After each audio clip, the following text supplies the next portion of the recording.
va lire dans 1 Jean 2, 3, 4. Si nous gardons ses commandements, par là nous savons que nous l'avons connu.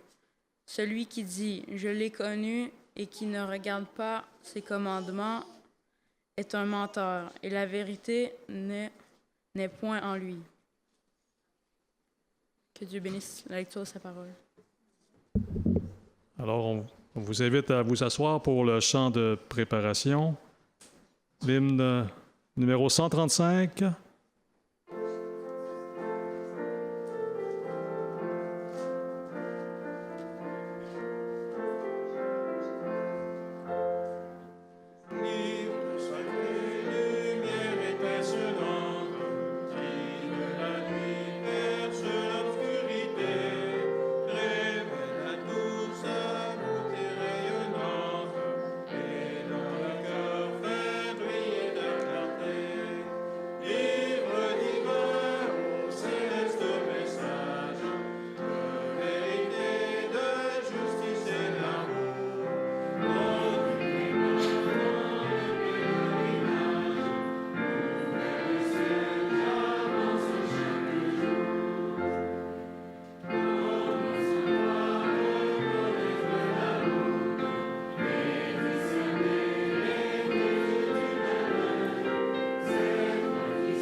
C'est agréable de voir l'Église remplie encore malgré les vacances. Il y a beaucoup de gens qui ne sont pas là. Alors, vous imaginez quand tout le monde va être là, on ne peut que dire gloire à Dieu, merveilleux, c'est merveilleux de voir comment Dieu conduit ses enfants et amène des gens justement dans notre petite Église que l'on veut consacrer à Dieu uniquement. Juste une question comme ça. Est-ce que vous auriez eu la foi de faire une prière comme le petit garçon, d'envoyer un corbeau?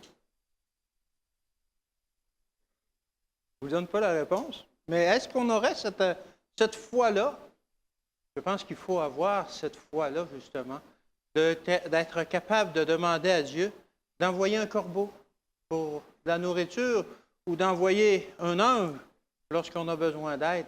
Dieu est prêt à faire des miracles comme ça, justement pour montrer sa puissance, montrer qu'il est là, qu'il prend soin de ses enfants. Avec la chaleur qu'on a présentement, c'est un été merveilleux qu'on a cette année, il y a beaucoup, beaucoup de chaleur. Et moi, je suis abonné à Météo Média et je reçois constamment des risques de veille d'orage qui nous avertissent qu'il y a des orages dans le secteur et qu'on peut être touché par des orages dans les prochaines heures. Je ne sais pas si vous aimez les orages. Moi, j'aime les orages. J'aime les orages. J'aime ça quand le tonnerre se déchaîne, qu'il y a des éclairs, qu'il y a des tonnerres et puis des éclairs et tout ça, et que la pluie tombe en masse, et puis que, surtout la nuit. Lorsque j'étais jeune, ma mère avait peur des orages comme ça, mais moi, je n'avais pas peur des orages. Quand j'avais un orage, je me mettais sur la galerie et je regardais le ciel se déchaîner. Dans la Bible, on a un exemple d'une manifestation céleste terrible, comme j'aurais aimé voir, sûrement. On trouve ça dans Deutéronome 4, versets 9 à 14. Deutéronome 4, versets 9 à 14. C'est un petit peu long, mais on va prendre le temps de le lire. Seulement, prends garde à toi et veille attentivement sur ton âme tous les jours de ta vie, de peur que tu n'oublies les choses que tes yeux ont vues et qu'elles ne sortent de ton cœur. Enseigne-les à tes enfants et aux enfants de tes enfants. Souviens-toi du jour où tu te présentas devant l'Éternel, ton Dieu, à Horeb, lorsque l'Éternel me dit, « Assemble auprès de moi le peuple, je veux leur faire entendre mes paroles, afin qu'ils apprennent à me craindre tout le temps qu'ils vivront sur la terre, et afin qu'ils les enseignent à leurs enfants. Vous les approchâtes et vous vous tîntes au pied de la montagne. La montagne était embrasée et les flammes s'élevaient jusqu'au milieu du ciel. » Wow! La montagne, une montagne qui est en feu, les flammes qui s'élèvent incroyablement haut jusqu'au milieu du ciel. Il y avait des ténèbres dans la noirceur, tout ça, ce feu-là, des nuées, de l'obscurité, et l'Éternel vous parla du milieu du feu. Vous entendîtes le son des paroles, mais vous ne vîtes point de figure et n'entendîtes qu'une voix. Il publia son alliance, qu'il vous ordonna d'observer, les 10 commandements, et il les écrivit sur 2 tables de pierre. En ce temps-là, l'Éternel me commanda de vous enseigner des lois et des ordonnances afin que vous les mettiez en pratique dans le pays dont vous allez prendre possession.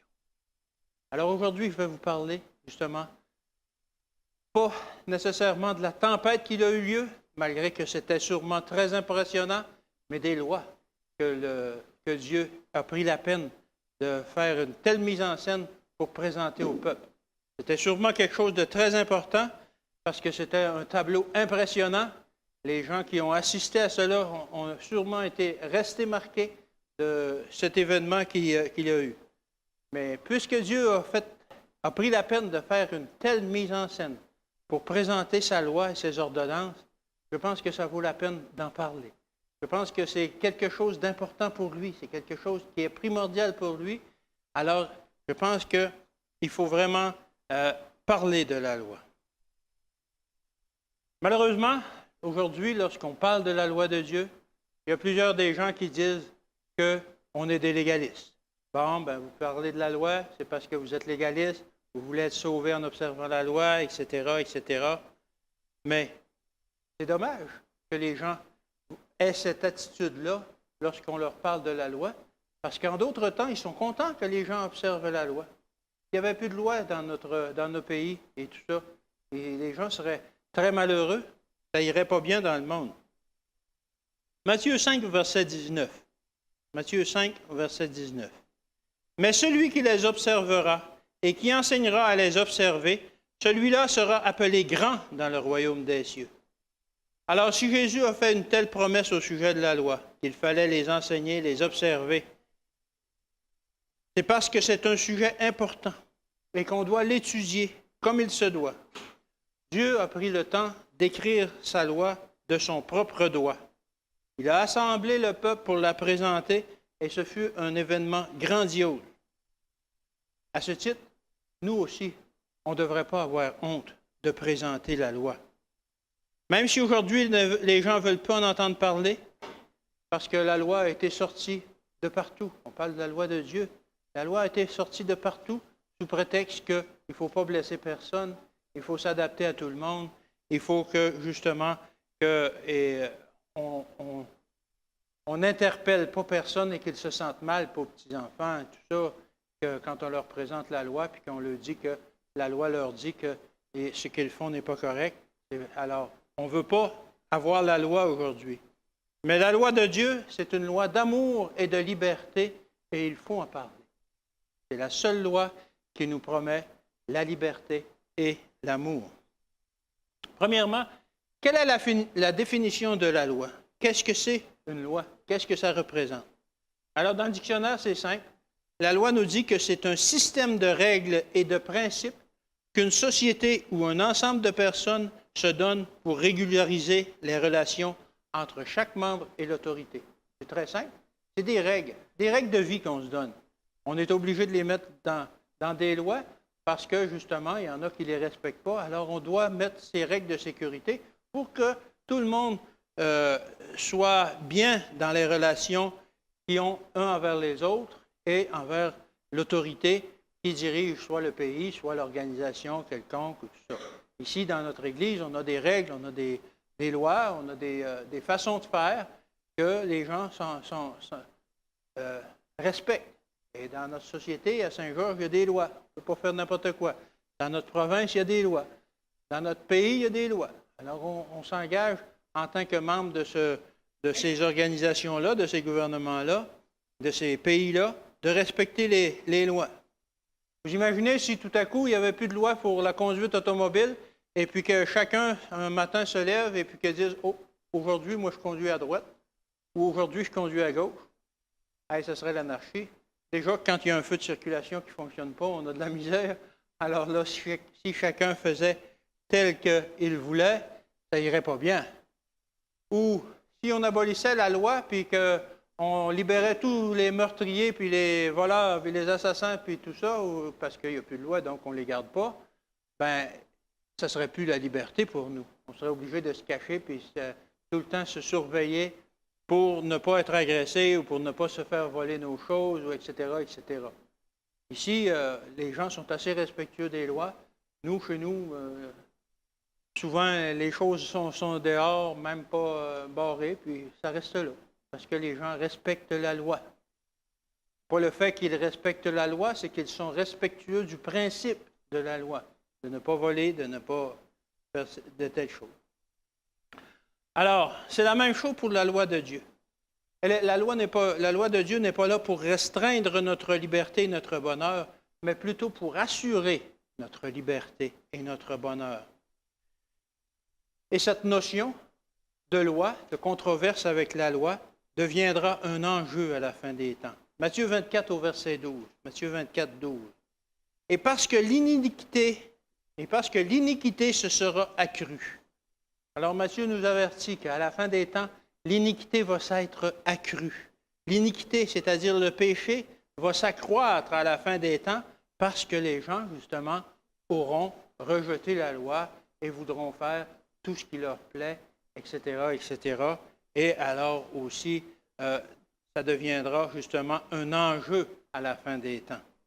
Paul dit aussi dans 2 Timothée 3 au verset 13, « Mais les hommes méchants et imposteurs avanceront toujours plus dans le mal, égarant les autres et égarés eux-mêmes. » Alors, les gens vont devenir de plus en plus égarés dans le mal.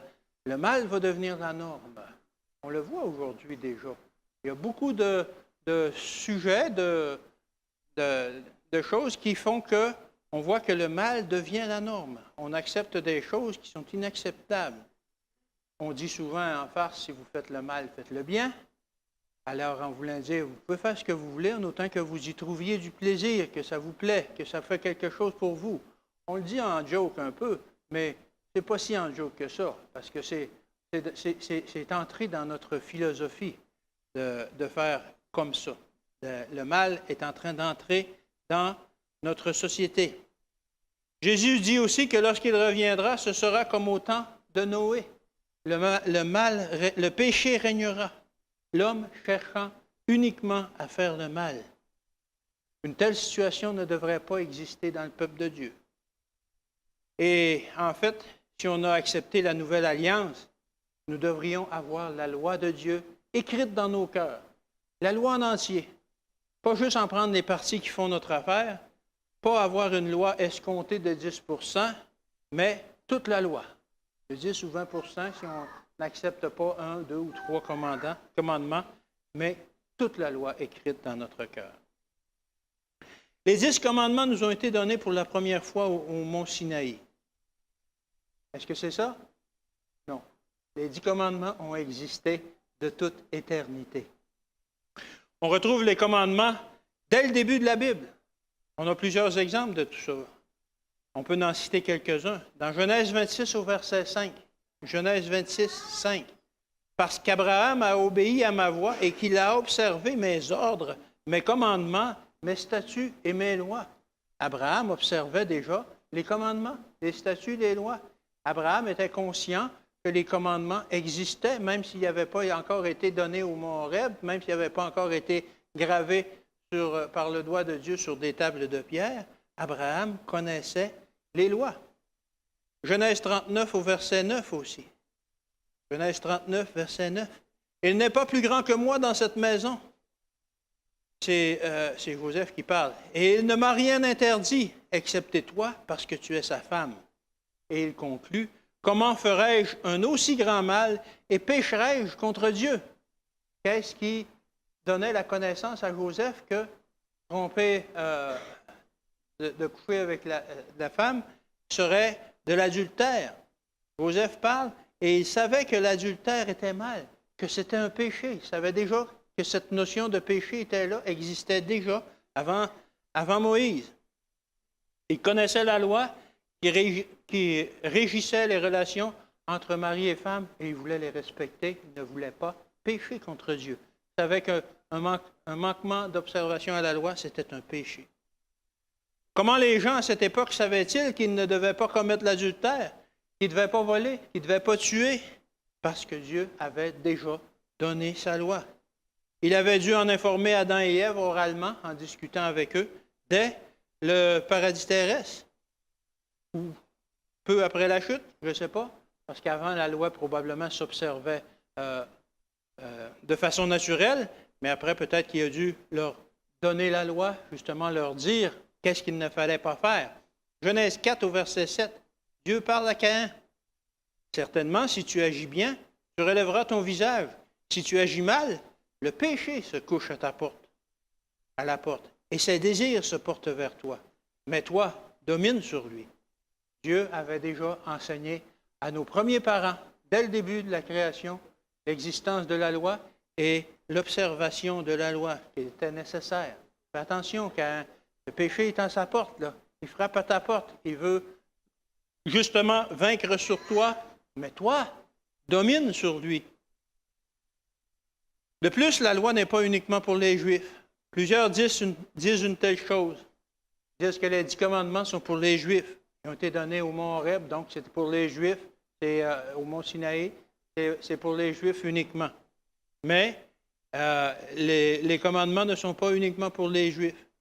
La plupart des gens croient que 90% de la loi est bonne pour le monde aujourd'hui, mais il y a un 10% que, bon, on n'a pas besoin de cela, on n'a pas besoin de ce 10%-là. Les gens sont bizarres, n'est-ce pas? Ils veulent prendre toutes les lois, mais ils veulent en laisser une partie, un 10% qu'ils ne veulent pas observer. Bien entendu, vous savez que je parle du sabbat. Les gens sont d'accord aujourd'hui à observer toutes les lois. D'ailleurs, toutes nos lois qui sont en vigueur dans notre société découlent en quelque sorte de la loi de Dieu, les 9 commandements. Mais le 10e, par contre, ils ne veulent pas l'accepter parce que, bon, ce n'est pas nécessaire, ce n'est pas pour nous, c'est pour les Juifs. Nous, on est au-dessus de ça, on n'est pas sous la loi, on est sous la grâce, etc., etc. On trouve toutes sortes de bonnes occasions d'excuser le péché. Parce que refuser 10% de la loi, c'est commettre un péché. Alors, on va donc voir ensemble quelques caractéristiques de la loi. J'en ai sorti non 7, mais 9. Hey. Et puis, on va voir, je ne vais pas parler de la loi en tant qu'un commandement à la fois ou quelque chose comme ça. Je vais en parler comme d'un tout. Comment elle s'applique à notre société, comment on doit l'observer, etc., etc. Pour faire un survol, justement, des caractéristiques de la loi. Premièrement, est-ce qu'on peut changer la loi? Est-ce que la loi peut être amendée ou annulée? Luc 16, verset 17. Luc 16, 17. Il est plus facile que le ciel et la terre passent qu'il ne l'est qu'un seul trait de lettre de la loi vienne à tomber. Alors, le ciel et la terre ne sont pas prêts de passer. En tout cas, le ciel, je ne sais pas la terre, mais le ciel n'est pas prêt de passer tant que Dieu va avoir la main pour faire tourner tous les astres et tout ça. Le ciel va rester en place. Et la loi ne passera pas non plus. C'est ce que Luc est en train de nous dire. C'est Jésus qui parle. C'est Jésus qui parle. Si quelqu'un connaît la loi, c'est bien lui. Alors, il nous dit qu'il est impossible de l'amender ou de l'annuler. Il est d'ailleurs venu sur terre pour accomplir la loi. c'est-à-dire pour montrer qu'il est possible de l'observer en entier, complètement, de l'observer comme il l'a fait, les 10 commandements, pas seulement que 9. Psaume 89 au verset 34. Psaume 89, 34. Je ne violerai point mon alliance et je ne changerai pas ce qui est sorti de mes lèvres. Alors l'alliance a eu lieu lorsque Dieu a présenté les 10 commandements, la première alliance. Il a présenté les 10 commandements et il dit, je ne changerai pas, je ne changerai pas ce qui est sorti de mes lèvres, je ne violerai pas mon alliance. Quand on fait un contrat, quand vous allez chez le notaire pour signer un contrat, c'est dur de revenir après et de dire, OK, je vais respecter toutes les clauses excepté celle-là. La partie adverse va dire, non, c'est pas ça que tu as signé. Tu as signé pour respecter toutes les clauses. Moi, d'ailleurs, j'ai signé pour respecter toutes les clauses. C'est la même chose pour toi. Les deux parties doivent respecter toutes les clauses. Et Dieu dit qu'il ne violera pas toutes les clauses qu'il a signées sur le contrat. Il va les respecter. Il ne changera pas. La loi est au cœur de l'alliance. C'est l'alliance. La loi, le respect de la loi, c'est l'alliance. La loi, c'est l'alliance. Malachie 3 aussi, qui nous dit, Malachie, je n'ai pas marqué le verset, excusez-moi, « Car je suis l'Éternel, je ne change pas. » Dieu ne change pas. Il est le même hier, aujourd'hui et demain. Ce qu'il a dit et ce qu'il a écrit ne changera pas.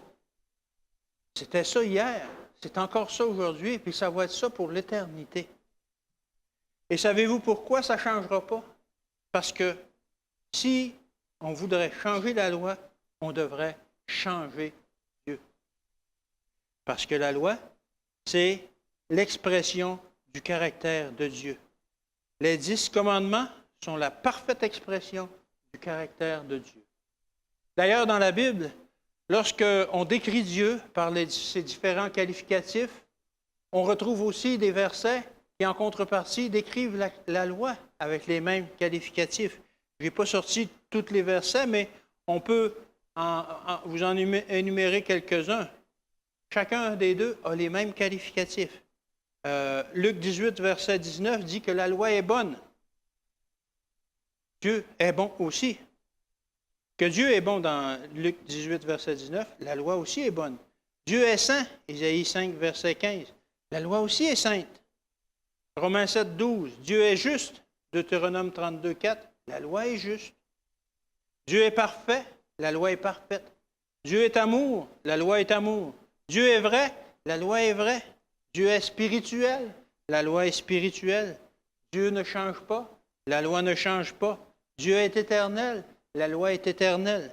Et ce n'est que quelques caractéristiques qui s'appliquent autant à la loi qu'à Dieu, autant à Dieu qu'à la loi. Chaque qualité est attribuée à Dieu dans la Bible, elle est aussi à la loi.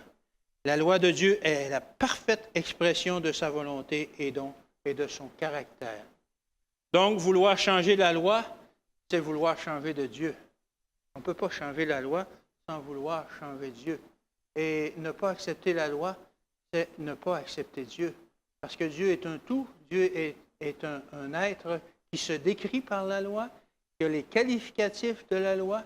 Et puis, si on ne veut pas accepter la loi, c'est parce qu'on ne veut pas accepter Dieu tel qu'il est. On veut un autre Dieu que celui qui nous présente. Alors, c'est ça qu'il faut. Il ne faut pas avoir peur de prêcher l'obéissance à la loi parce que ce n'est pas du légalisme en autant que c'est bien fait, en autant que c'est fait pour montrer au monde qu'on observe la loi parce qu'on est sauvé et non pas pour être sauvé. Observer la loi pour être sauvé, ça ne sert de rien.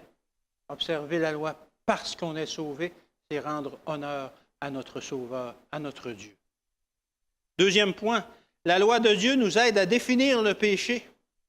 Il faut savoir qu'est-ce que le péché. 1 Jean 3, verset 4. Quiconque pêche transgresse la loi et le péché est la transgression de la loi. Le diable n'aime pas lorsqu'on prêche au sujet du péché. Parce qu'à ce moment-là, les gens réalisent qu'ils sont pécheurs si on prêche au sujet du péché. Et lorsqu'ils réalisent qu'ils sont pécheurs, ils réalisent aussi qu'ils ont besoin d'un sauveur et que ce sauveur est Jésus. Donc, Le diable essaie que le moins de prédication possible se fasse au sujet de la loi. À tout le moins, il veut que l'on fasse des prédications sur une loi incomplète, pour une loi escomptée de 10 Ça va. Ça, s'il laisse aller. Ça, il n'y a pas de problème avec ça lorsqu'on prêche une loi escomptée de 10 Romains 3, verset 20. « Car nul ne sera justifié devant lui par les œuvres de la loi, puisque c'est par la loi que vient la connaissance du péché. » Alors, la loi est un miroir. La loi est un miroir dans lequel on se voit imparfait, incapable de respecter la loi, et qui voit que l'on est, et par lequel on voit que l'on est un pécheur et que l'on découvre que qu'on a besoin d'un sauveur, qu'on a besoin de quelqu'un pour nous changer, de quelqu'un pour nous aider justement à respecter la loi d'amour et de liberté que Dieu nous présente. Troisième point, est-ce que Jésus a gardé les commandements? Bien sûr que Jésus a gardé les commandements. Jean 15 au verset 10. « Si vous gardez mes commandements, vous demeurerez dans mon amour, de même que j'ai gardé les commandements de mon Père et que je demeure dans son amour. » Alors Jésus nous dit, « Hey, regardez là, j'ai respecté les commandements de mon Père, vous devez faire comme moi. Soyez mes imitateurs. Soyons les imitateurs de Christ, qui lorsqu'il était sur la terre, malgré toutes les tentations, le diable s'est acharné continuellement sur lui pour le faire pécher, mais malgré les tentations, Jésus a continuellement observé la loi. Jésus n'a pas dérogé, il a constamment observé la loi, sa loi, la loi de son Père. Si donc Jésus a observé la loi, qu'il nous dit que nous devrions être ses imitateurs, il faut nous aussi observer la loi. Éphésiens 5, verset 5. « Soyez donc les imitateurs de Dieu, puisque vous êtes ses enfants bien-aimés. » Alors, dans une même famille, généralement, les enfants vont faire ce que les parents font. Ils sont des observateurs. Ils les observent, ils regardent comment ils vivent, comment ils agissent, et les enfants vont reproduire les mêmes travers ou les mêmes qualités. Souvent, on va dire que les enfants sont des photocopies des parents. Ce n'est pas les parents vraiment, c'est une autre feuille, mais c'est une copie exacte, souvent, malheureusement. Parfois, malheureusement, parfois c'est tant mieux. Alors Jésus est venu pour nous donner un exemple d'obéissance et non de désobéissance. Pour ce qui est de la désobéissance, en fait, on est pas mal bon là-dedans. On n'avait pas besoin que Jésus vienne nous donner un exemple de désobéissance. Il est venu nous donner un exemple d'obéissance à la loi. Quatrième point, tous ont péché et sont privés de la grâce de Dieu. On est tous des pécheurs. Et tous, la grâce de Dieu, on a un voile qui nous empêche de la voir. Romains 3, verset 23. Justement, ça dit ceci, « Car tous ont péché et sont privés de la loi de Dieu. » Et quelle est la pénalité concernant le péché? Romains 6, verset 23, « Car le salaire du péché, c'est la mort. » L'homme est devant une telle condamnation. L'homme est devant la condamnation relative au péché, c'est-à-dire la mort.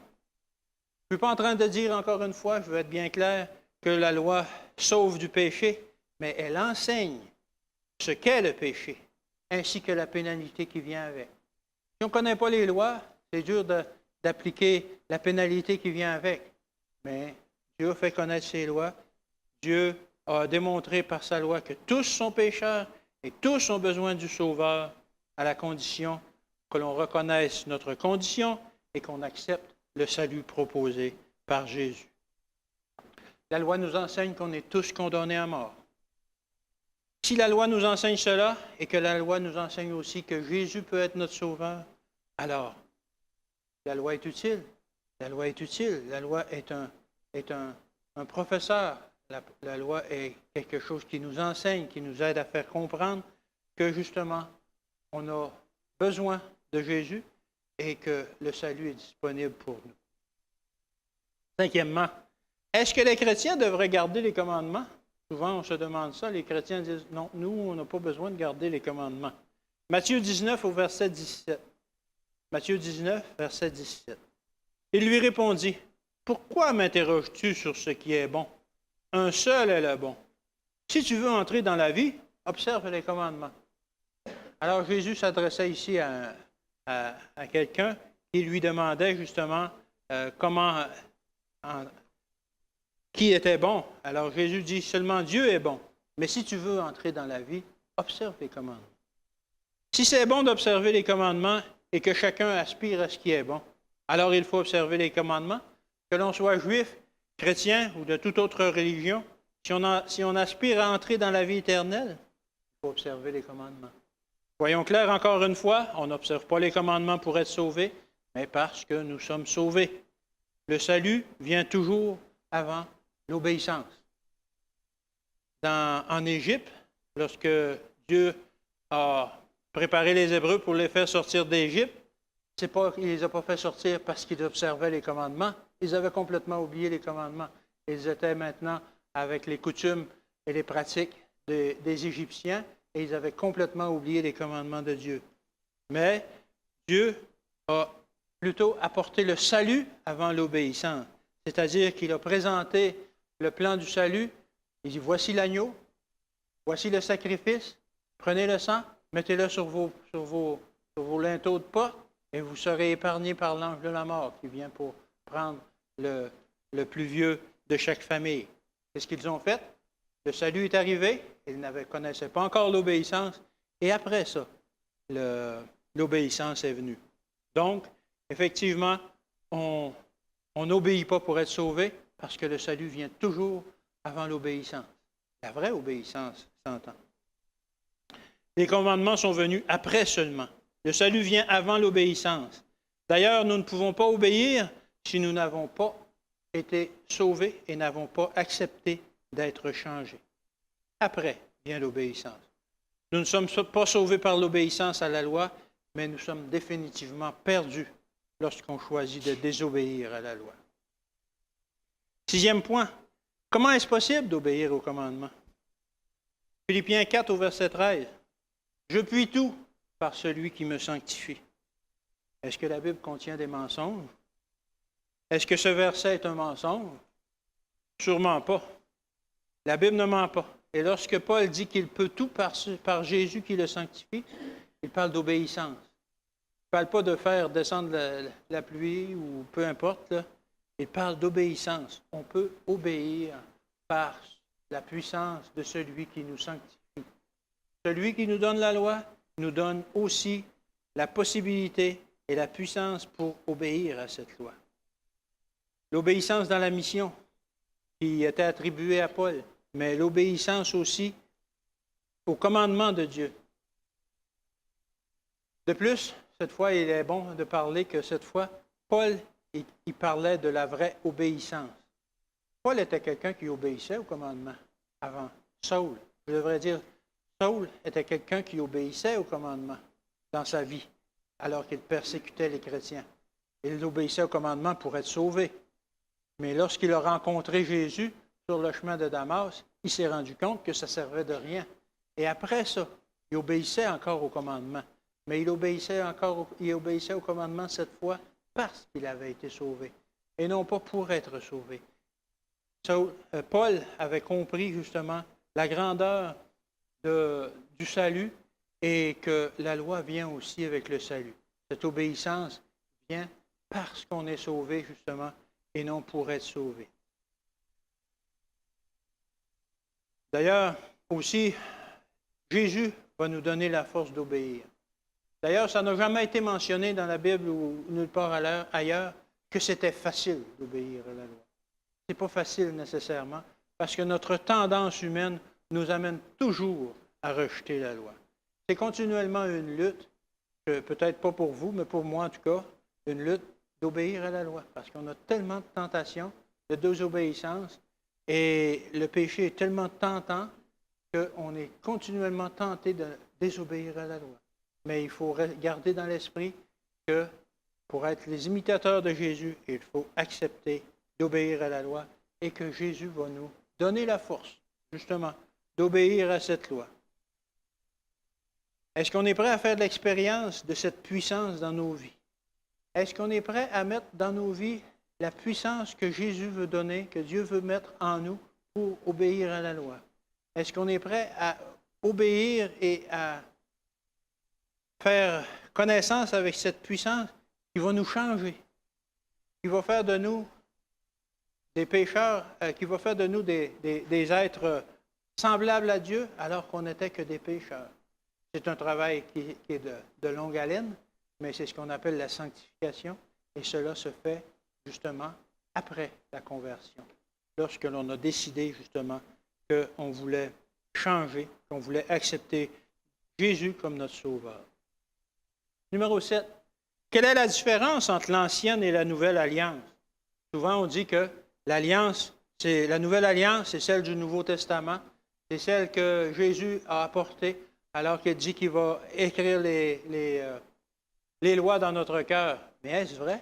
Est-ce que cette alliance, la nouvelle alliance, est l'alliance du Nouveau Testament et que ça rejette complètement celle de l'Ancien Testament? Eh bien non. Deutéronome 4 au verset 13. Deutéronome 4 au verset 13. Si je ne me trompe pas, Deutéronome, c'est dans l'Ancien Testament. Ça dit ceci. Il publia son alliance qu'il vous ordonna d'observer, les 10 commandements, et il les écrivit sur 2 tables de pierre. L'ancienne alliance, c'est l'ancienne alliance qui était écrite sur des tables de pierre. Les 10 commandements. Alliance égale obéissance aux 10 commandements. C'est un contrat qu'il avait fait avec les Hébreux. C'est un contrat qu'ils devaient observer. C'est un contrat que les Hébreux ont dit, oui, on va observer ta loi. Mais aussi dans l'Ancien Testament, il y a aussi dans Jérémie 31 au verset 31. Jérémie 31 au verset 31. Mais les jours viennent, dit l'Éternel, où je ferai de la maison d'Israël et la maison de Juda une nouvelle alliance. Alors, dans l'Ancien Testament, dans Jérémie, on parle que Dieu voulait faire une nouvelle alliance. Parce qu'il se rendait compte que l'alliance, la première alliance qu'il avait faite avec les Hébreux, celle où ils avaient dit, oui, on va écouter ta loi, on va observer ta loi, ça n'avait pas fonctionné. Alors là, il dit, ben là, on va en faire une nouvelle. On va faire une nouvelle alliance. Mais quelle était donc cette nouvelle alliance? Au verset 33, toujours dans Jérémie 31. Mais voici l'alliance que je ferai avec la maison d'Israël. Après ces jours-là, dit l'Éternel, je mettrai ma loi au-dedans d'eux, je l'écrirai dans leur cœur, et je serai leur Dieu, et ils seront mon peuple. C'est la nouvelle alliance. Quelle est la différence entre les deux? On parle toujours de lois, on parle toujours des 10 lois, une qui avait été écrite par Dieu sur des tables de pierre, et l'autre qui est maintenant écrite dans le cœur des hommes. La différence entre les deux, c'est celui qui prend l'engagement. La première alliance, les hommes avaient dit, nous allons obéir. Dans la deuxième alliance, Dieu dit, je vais mettre les lois dans vos cœurs. Ça n'a pas marché la première fois. Maintenant, je vais mettre les lois dans vos cœurs. La nouvelle alliance, souvent, les gens vont dire qu'elle est résumée, que c'est une nouvelle alliance parce que Jésus l'a résumée en seulement 2 commandements, c'est-à-dire tu aimeras Dieu de tout ton cœur, on trouve ça dans Matthieu 22, verset 37. Tu aimeras le Seigneur ton Dieu de tout ton cœur, de toute ton âme et de toute ta pensée, et ton prochain comme toi-même. Alors c'est la même loi, c'est la même loi qui est en jeu dans les 2 alliances. Sauf que la différence, c'est que l'une est écrite sur des tables de pierre et que l'homme a dit « Oui, oui, on va l'observer », et que l'autre est écrite sur les cœurs de chair et que c'est Jésus qui la met dans nos cœurs. Les 10 commandements restent valides, même si Jésus a dit le résumé en 2 commandements, les 10 commandements restent quand même valides parce que c'est juste un résumé des 10 commandements sur les tables de pierre. Le premier commandement qui s'adresse à Jésus résume les 4 premiers commandements Les 2 commandements que Jésus a dit, le premier résume la première table, qui sont les commandements qui s'adressent à Dieu, et l'autre qui sont avec notre prochain. Vous pouvez vous imaginer que lorsque Dieu a créé Adam, il avait juste besoin de la première table, parce que Adam était seul avec Dieu. Mais aussitôt qu'il a créé Ève, il avait maintenant besoin de la deuxième table des commandements, parce que là, maintenant, il y avait des relations entre personnes qu'il devait avoir. Alors, bon, Les deux tables sont venues, peut-être les deux commandements. Les différents commandements sont venus un après l'autre, parce que justement, ça s'est passé comme ça. À l'époque, Adam a été créé en premier. Le besoin d'une nouvelle alliance ne venait pas de ce que Dieu avait manqué à son engagement, mais plutôt de ce que l'homme y avait manqué. Hébreux 8 au verset 8. Car c'est avec l'expression d'un blâme que le Seigneur dit à Israël. Voici les jours viennent, dit le Seigneur, où je ferai avec la maison d'Israël et la maison de Juda une nouvelle alliance, une alliance nouvelle. Non comme l'alliance que je traitais avec leur père, le jour où je les saisis par la main pour les faire sortir du pays d'Égypte, car ils n'ont pas persévéré dans mon alliance. Et moi aussi, je ne me suis pas soucié d'eux, dit le Seigneur. Alors la première alliance, le contrat a été rompu parce que les hommes n'ont pas respecté leur part, ils n'ont pas respecté l'alliance. Alors c'est pour ça qu'il y a une nouvelle alliance qui, cette fois, les commandements sont écrits dans le cœur de l'homme. Au verset 8, on en a parlé à différentes occasions, mais est-ce que nous sommes sauvés par l'observation de la loi? On va quand même y revenir. Éphésiens 2, versets 8 et 9. Car c'est par la grâce que vous êtes sauvés, par le moyen de la foi, et cela ne vient pas de vous, c'est le don de Dieu, ce n'est point par les œuvres, afin que personne ne se glorifie. Personne qui peut dire, moi je suis meilleur que toi parce que moi j'ai réussi à me sauver et avoir le salut. Non, le salut vient seulement par la foi, c'est un don de Dieu. La Bible est claire. Nous sommes sauvés par la grâce seulement, pas par notre obéissance à la loi, car tous ont désobéi, tous sont pécheurs. Tous méritent la mort, qui est la sanction du péché, de la désobéissance de la loi. Cependant, certains disent aujourd'hui que la grâce abolit la loi. Certains disent que puisque nous sommes sauvés par grâce, nous n'avons plus à observer la loi. Voyons ce que Paul dit à ce sujet. Romains 6, verset 15. Quoi donc? Pécherions-nous parce que nous sommes non sous la loi, mais sous la grâce? Loin de là. Est-ce qu'on peut pécher? Est-ce qu'on est autorisé à pécher parce qu'on est sous la grâce et non sous la loi? Ben non, on n'est pas autorisé. Nous avons encore à observer la loi. Mais qu'est-ce que Paul veut dire quand il dit que nous ne sommes plus sous la loi? Beaucoup de gens vont utiliser cette expression pour dire, vu qu'on n'est plus sous la loi, on n'a plus à respecter la loi. Mais ce n'est pas ça que Paul voulait dire.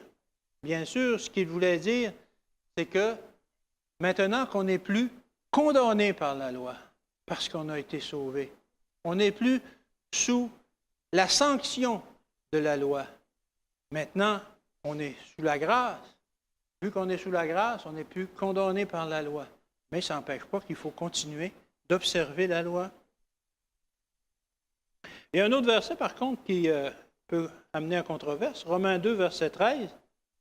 Romains 2, verset 13. Ce ne sont pas, en effet, ceux qui écoutent la loi qui sont justes devant Dieu, mais ce sont ceux qui la mettent en pratique qui seront justifiés. Bon. Alors là, ça nous dit le contraire de tantôt. Il semblait qu'on n'était pas justifié par la foi seule. Pourquoi est-ce que Paul dit que ce seront ceux qui la mettent en pratique qui seront justifiés? Paul est en train de dire que, comme la Bible le dit, nous sommes justifiés par la grâce, mais puisque nous sommes justifiés par la grâce, nous devons observer la loi. Alors, lorsqu'on est justifié, on la met en pratique. Comme les Hébreux, après la justification, vient l'obéissance. Quand ils sont sortis d'Égypte, etc. Le salut vient en premier, l'obéissance vient après. Alors, quel doit être le motif pour obéir à la loi? Quel doit être notre motif? Pourquoi devons-nous obéir à la loi? Le motif pour obéir à la loi, c'est l'amour. Romains 13 au verset 10. L'amour ne fait point de mal au prochain. L'amour est donc l'accomplissement de la loi. Alors, en aimant les autres, en aimant Dieu, on accomplit la loi. Jésus est venu accomplir la loi sur la terre. Il le dit lui-même. Je ne suis pas venu pour abolir, mais pour accomplir. Alors, il est venu pour observer la loi, pour montrer justement comment les relations avec les voisins, avec Dieu, devait être. Si on aime notre voisin, on ne lui veut pas de mal. On accomplit alors la loi envers lui. La loi définit les relations que nous avons avec Dieu et notre prochain. Jésus a résumé les 10 commandements dans ce que nous appelons les commandements d'amour, mais on pourrait les résumer, ces 2 commandements, encore plus en disant que Dieu est amour. Et si on veut le ressembler, il faut être comme lui. Alors, les 10 commandements se résument par Dieu est amour, et c'est l'amour de Dieu qui nous a offert le salut, qui fait que l'on veut maintenant observer les commandements. La loi de Dieu a été donnée aux hommes afin qu'ils voient l'état de leur cœur. C'est une image du caractère de Dieu vers laquelle on peut se tourner afin de voir si notre vie est en accord avec ce qu'il veut de nous. Ceux qui disent que la loi a été abolie, qu'elle a été clouée à la croix et qu'elle n'existe plus, sont des gens qui ne veulent pas se soumettre à l'amour de Dieu. 1 Jean 5, verset 3, « Car l'amour de Dieu consiste à garder ses commandements, et ses commandements ne sont pas pénibles. » L'amour que nous avons pour Dieu nous incite à garder ses commandements. De plus, ceux qui refusent de garder la loi sont des menteurs. C'est la Bible qui le dit. 1 Jean 2, versets 3 et 4, c'est les versets qu'on a lus tout à l'heure. Si nous gardons ses commandements, par là nous savons que nous l'avons connu. Celui qui dit « Je l'ai connu » et qui ne garde pas ses commandements est un menteur. Et la vérité n'est pas en lui. Je ne vous dis pas d'aller voir tous les gens qui ne veulent pas accepter la loi et les traiter de menteurs. Ce n'est pas la façon. Gaël fait semblant d'être étonné. Mais bon, la Bible est claire là-dessus. Les gens qui ne veulent pas observer la loi, après qu'elle leur a été présentée, comme il se doit, sont des menteurs. Alors ne soyons pas des menteurs nous-mêmes. Observons la loi pour ce qu'elle est, parce que nous avons été sauvés gracieusement par Jésus, et non pour être sauvés, pour bien paraître aux yeux de nos contemporains, de ceux qui sont dans l'Église avec nous. Alors, la loi de Dieu, en conclusion, c'est une loi d'amour et de liberté. Lorsque l'on obéit à la loi de Dieu, nous sommes maintenant libres, libres d'aimer, libres de faire la volonté de Dieu. Merci. Alors, on va entonner le prochain cantique. Tenons nos lampes prêtes. Numéro 120.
Bon et tendre Père, on te remercie de ce message.